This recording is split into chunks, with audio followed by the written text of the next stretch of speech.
The slap of papers hitting the glass table echoed like a gunshot. My name, my work, my reputation dismissed in a single gesture by Richard Cole. 22 years of sacrifice erased in front of strangers, while Dylan, his polished protégé, slid into the seat I had built my life around. My hands trembled, but my eyes stayed steady. Because hidden deep in the contracts, beneath layers of legal ink, was a safeguard Richard had forgotten. And when arrogance blinds a man, the trap waiting for him is always closer than he thinks. Before I continue, tell me, have you ever seen loyalty turned against you? Drop your answer in the comments and hit subscribe. Because this story only gets sharper. I heard the slap of papers against the glass table before his voice cut through the room. This negligence falls on you, Darlene. Richard Cole, our CFO, didn't hesitate to spit the words while federal auditors sat across from us, their pens poised. My chest burned as every eye fixed on me, 22 years of service reduced to a single accusation. He didn't mention the nights I had slept in that war room chair, the missed graduations, the deadlines that nearly broke me. Instead, he shoved the stack of audit reports toward me like evidence of a crime. Dylan Ward, his Ivy League protégé, leaned back smugly, already sliding into the seat I had filled for decades. The humiliation was deliberate, choreographed for maximum impact. My access badge was demanded on the spot, my credentials revoked with a single command. The auditor scribbled notes as Richard raised his chin, savoring the performance of dismantling me in public. The air inside the glass-walled room thickened, silence pressing on me as though waiting for me to beg, to defend myself, to crumble. But I didn't. I picked up the pen he had dropped on the table, signed the page he pushed forward, and slid it back without a word. His smirk widened, mistaking silence for surrender. I lowered my gaze to the ink where his flamboyant signature already sat bold and certain. He thought he had won. He didn't see that it was his own hand that had just triggered the fuse. I sat frozen long after the auditors left, their footsteps echoing down the corridor while Richard's words still cut through my chest like a serrated blade. Dylan was already laughing softly with him, talking about modernizing compliance, as if the last 22 years had been a relic. My hands ached from clenching the pen too tightly, but it wasn't the paper that broke me, it was the memories flooding back, each one a scar I had carried silently. I thought of my daughter's high school graduation, the empty chair where I should have been. I was buried in spreadsheets that night, chasing signatures across time zones to prevent a contract breach. She had sent me a photo in her cap and gown with just 2 words. It's okay. It wasn't. Then came the health scare 2 winters ago when chest pains brought me to the ER at 3 a.m. The doctor said it was exhaustion. Still, I signed discharge papers with one hand while holding my laptop with the other because Richard had called, demanding clarification before the quarterly review. I gave him my health, and he rewarded it with suspicion. Vacations were nothing but canceled bookings, airline credits that expired before I could use them. Birthdays passed with me whispering apologies through a phone while my family cut cake without me. For years, I told myself the sacrifice mattered, that safeguarding billions in federal contracts gave my absence purpose. Now I saw the truth. To Richard, none of it existed. He didn't remember the nights I sat alone in that glass war room, cross-checking hundreds of compliance protocols until dawn. He didn't remember the near disaster when a single line of data almost froze procurement across 3 agencies, and how I stayed awake for 48 hours until it was corrected. All those sacrifices vanished in a single accusation, buried under the smirk of his protégé who had never stayed late, never lost sleep, never shouldered the kind of weight I carried. Shame settled heavy, but beneath it, something colder stirred. Richard believed humiliation would erase me, but humiliation doesn't erase. It burns, it sears, and it hardens into something unbreakable. He mistook my silence for weakness. In truth, silence was the armor that kept my power hidden, waiting. I remembered the night the idea first took root, long before Richard dreamed of parading me as negligent. It was 5 years ago, in the middle of a winter storm that swallowed the city in ice. A single procurement glitch in Washington threatened to cascade into a government-wide halt. For 48 hours, I lived on bitter coffee and adrenaline, fielding calls from frantic agency officials and contractors who couldn't move forward without my validation. When the crisis finally stabilized, I sat in that glass war room, the lights buzzing overhead, staring at the hollow faces of executives who congratulated themselves while I wiped the sweat from my palms. That was when it hit me. The entire empire balanced on systems I had built and maintained, yet none of them respected the fragility of that balance. They would forget my role the moment the ink dried on the next contract. So I decided to make forgetting impossible. Clause 12.4 was my creation, tucked quietly into the dense stack of compliance terms that no one but me read closely. Its language was simple but devastating. If the original compliance officer was removed on grounds of negligence, all contracts tied to federal oversight would automatically freeze until that same officer revalidated them. I drafted it in the aftermath of exhaustion, my mind sharp from fear of what could have been lost. When I presented the updates to the board, no one questioned it. Richard signed it without reading, eager to secure my continued dedication. He called it housekeeping. I called it survival. Over the years, the clause sat dormant, buried like a seed under layers of legal jargon. I never flaunted it, never even whispered it to colleagues. It wasn't insurance I expected to cash. It was the quiet reassurance that if the company ever betrayed me, they couldn't erase me with a smirk and a signature. Now, sitting in the aftermath of Richard's ambush, I replayed his arrogance in my mind. He had no idea that the very pen he slammed onto the audit report was the trigger. By stamping his name next to mine, by accusing me of negligence in writing, he had activated the mechanism I planted years earlier. Every federal contract tied to my compliance key was now in limbo. Dylan could wear the suit, sit in my chair, but he could not override the safeguard. The system didn't recognize his credentials, nor Richard's, nor anyone else's, only mine. It wasn't revenge conceived in rage. It was foresight, forged in exhaustion and clarity. And it was already moving silently through the network like a fuse creeping toward its charge. Richard thought humiliation closed my story. He didn't realize it opened a countdown, one I had written with his own hand the moment he signed his name. The storm hadn't arrived yet, but the air was thick with its promise. The morning after Richard staged his performance, I sat at my kitchen table with a black coffee, my badge still lying on the counter where I had dropped it like a relic. My phone buzzed before sunrise. It was a former colleague whispering through text. Auditors are asking questions already. Dylan froze. I could picture it clearly, the glass war room buzzing with nervous energy, Richard barking orders, and Dylan fumbling through terms he barely understood. Clause 12.4 was a silent knife, and its first cut was confusion.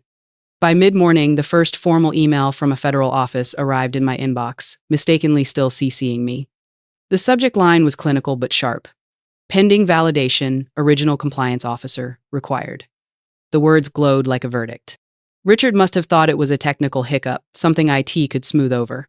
But this wasn't a glitch. It was design. Within hours, more messages surfaced. A procurement officer in Virginia refused to release scheduled funds. A logistics partner in Colorado demanded immediate clarification. The dominoes were falling. But inside headquarters, Richard clung to the illusion of control. I heard from a trusted friend that Dylan stood before the auditors with a slideshow, waving charts full of acronyms he couldn't pronounce. When asked to explain validation sequencing, he confused encryption with contract attestation. Silence must have thickened the room until even the auditors shifted uncomfortably in their seats. Word of his failure spread quickly. By afternoon, whispers filled hallways. He doesn't know the system. Why was Darlene pushed out? This feels dangerous. Employees who had once avoided my gaze now messaged me privately, cautious but desperate, sharing fragments of the chaos unraveling. One even admitted payroll could be delayed if validations didn't process by Friday. Richard, of course, dismissed it all.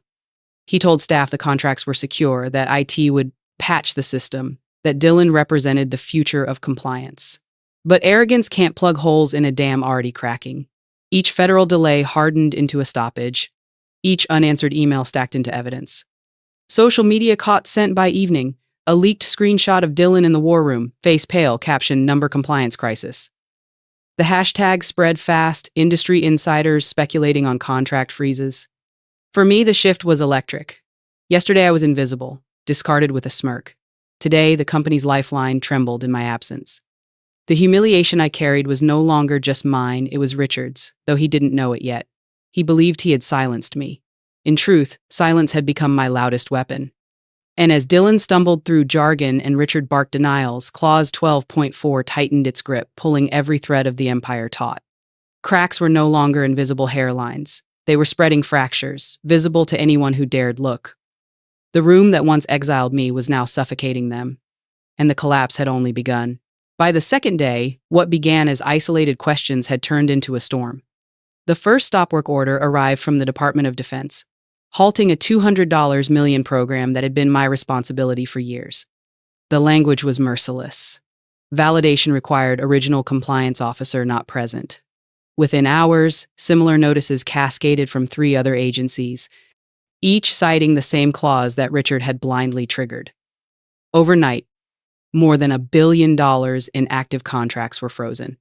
Payroll systems stalled, vendors refused to ship, and employees logged in to find red alerts flashing across their dashboards. The empire Richard thought he commanded was paralyzed.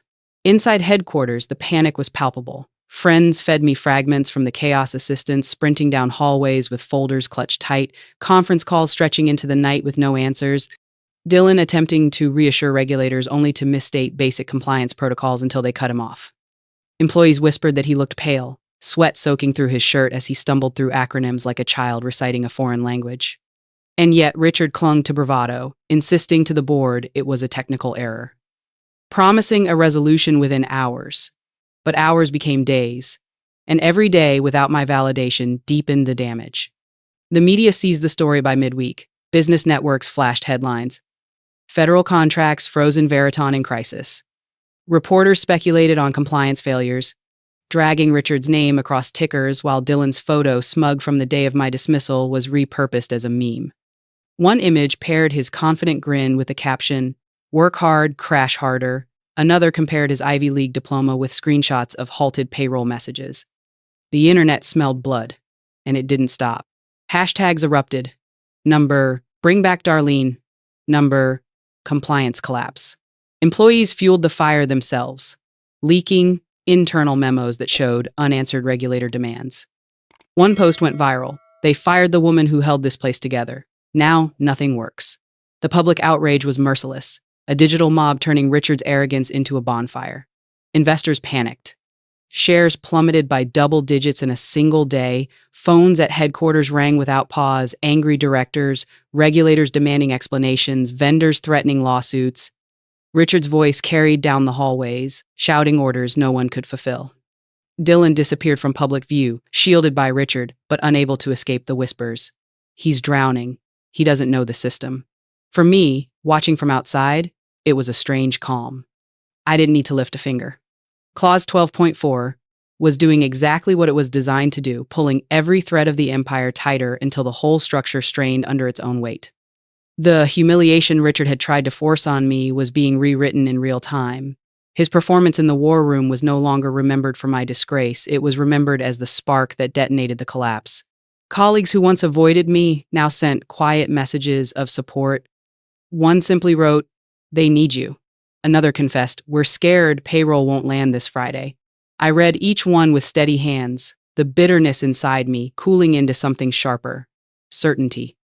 This was not vengeance born of fury. It was foresight finally unfolding. Richard had called me negligent.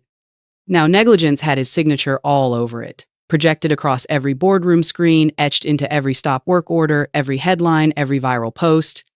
The collapse was no longer creeping. It was roaring, unstoppable. Employees filed resignation letters en masse, unwilling to tie their names to a sinking ship. Regulators hardened their stance, moving from questions to formal inquiries. Even allies on the board began to distance themselves, their silence in meetings. More damning than any accusation.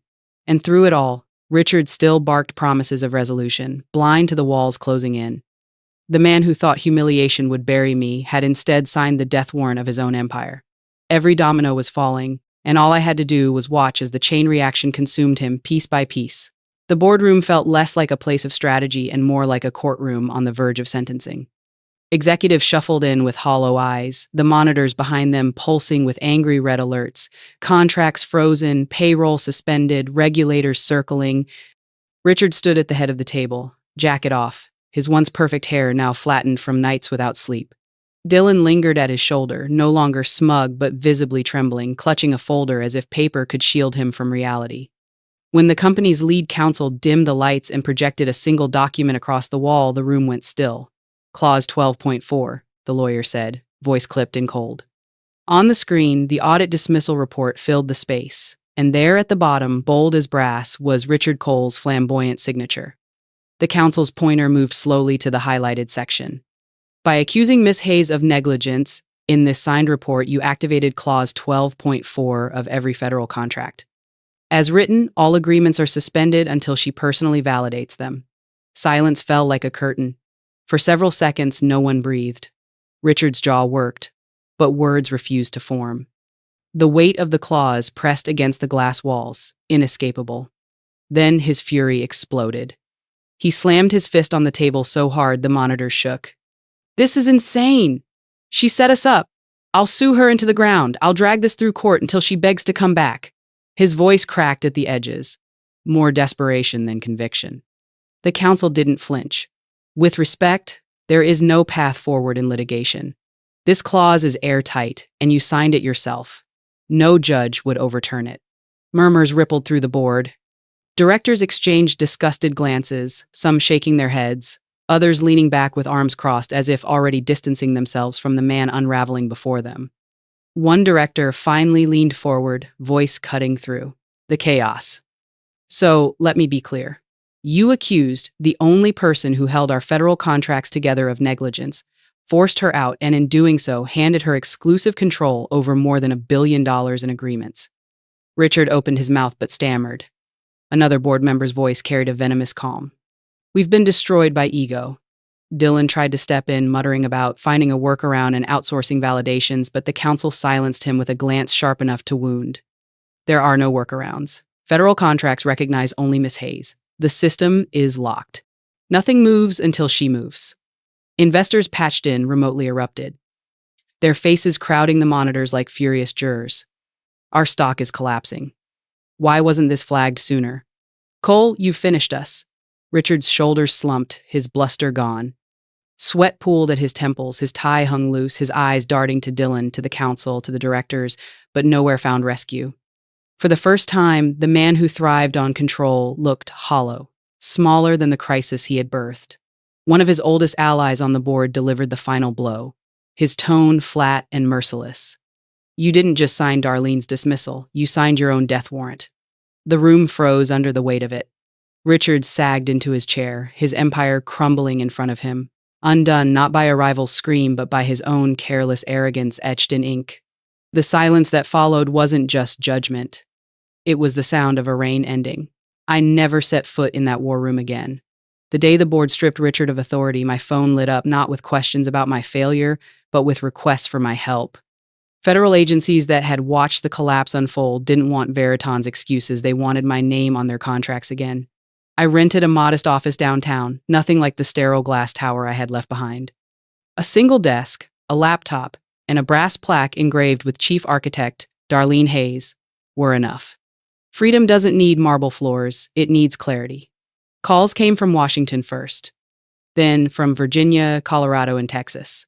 Procurement officers who once buried me under endless deadlines now spoke with a new tone, one of respect edged with urgency. "Darlene, we trust you. Can you steady this?"